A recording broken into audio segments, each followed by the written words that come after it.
Paper leak के खिलाफ लाया गया लोक परीक्षा bill, anti paper leak bill कितना लीक प्रूफ साबित होगा, ये भी जानना बहुत ज़रूरी है। तो लोकसभा से पास होने के बाद एक दिन बाद लोक परीक्षा संशोधन विधेयक 2026 को जुमेरात को राज्यसभा में चर्चा के बाद पास कर दिया गया। इस बिल में पेपर लीक के मामलों में कड़ी सज़ा और फास्ट ट्रायल कोर्ट का प्रावधान है, प्रोविजन है। बिल पारित होने के कुछ ही घंटों बाद जुमेरात देर रात पीएम नरेंद्र मोदी ने इंस्टाग्राम पर एक वीडियो शेयर कर कहा कि paper mafia, paper leak gang या देश के युवाओं के भविष्य से खिलवाड़ करने वाले किसी भी गिरोह को बख्शा नहीं जाएगा। उन्होंने कहा कि उनकी सरकार ने सख्त कानून लाने का अपना वादा पूरा कर दिया है। पीएम नरेंद्र मोदी ने कहा कि हम एक भरोसेमंद शिक्षा व्यवस्था बनाने की दिशा में लगातार कदम उठा रहे हैं।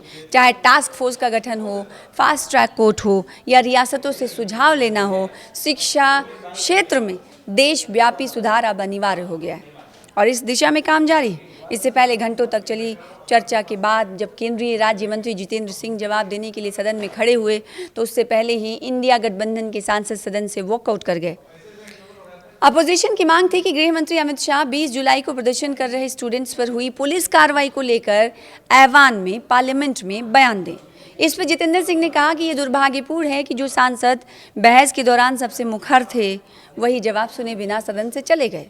साल 2024 में संसद ने लोक परीक्षा अधिनियम 2024 पारित किया था। इसका मकसद था प्रश्न पत्र लीक समेत परीक्षा में अनुचित साधनों का इस्तेमाल करने वालों के खिलाफ सज़ा का प्रोविजन करना था।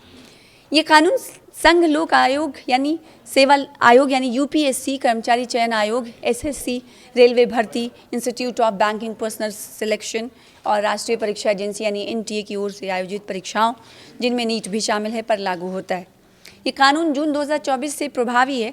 इस साल मई में नीट यूजी परीक्षा का पेपर लीक होने के बाद दिल्ली के जंतर मंतर समेत देश भर में छात्रों का आंदोलन शुरू हुआ। इसी बीच 28 जुलाई को पीएम नरेंद्र मोदी ने देर रात सोशल मीडिया पर घोषणा की कि उनकी सरकार पेपर लीक पर और अधिक कड़े प्रावधान वाला विधेयक लाएगी। इसके अगले दिन 24 जुलाई को केंद्रीय मंत्रिमंडल ने 2024 के कानून में संशोधन करने वाले विधेयक को मंजूरी दी।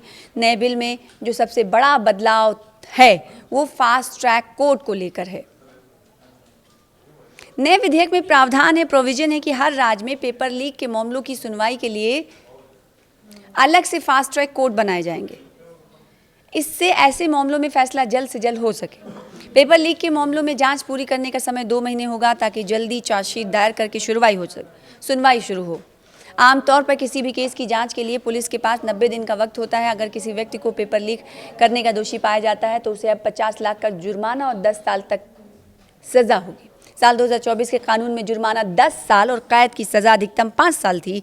अब अगर पेपर लीक करने के लिए कोई सिंडिकेट नेटवर्क जिम्मेदार है तो उसे 10 करोड़ तक का जुर्माना भरना होगा। इस बिल के संसद से पारित होने के बाद सीजेपी के प्रवक्ता आशुतोष रांका ने इजहार ख्याल करते हुए कहा कि फिर वही पुराना रवैया अपनाया जा रहा है।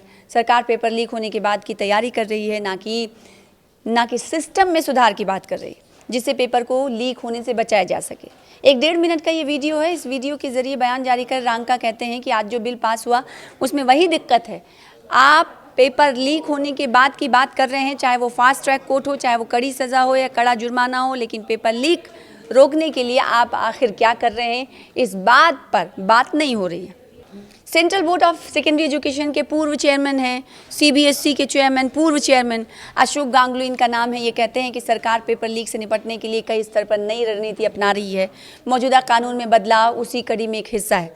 सज़ा बढ़ने और फास्ट ट्रैक से पेपर लीक करने वालों पर असर पड़ेगा, लेकिन ऐसी परीक्षाओं के संचालन में 3 बातें सबसे अहम होती है: विश्वसनीयता, वैधता और साख।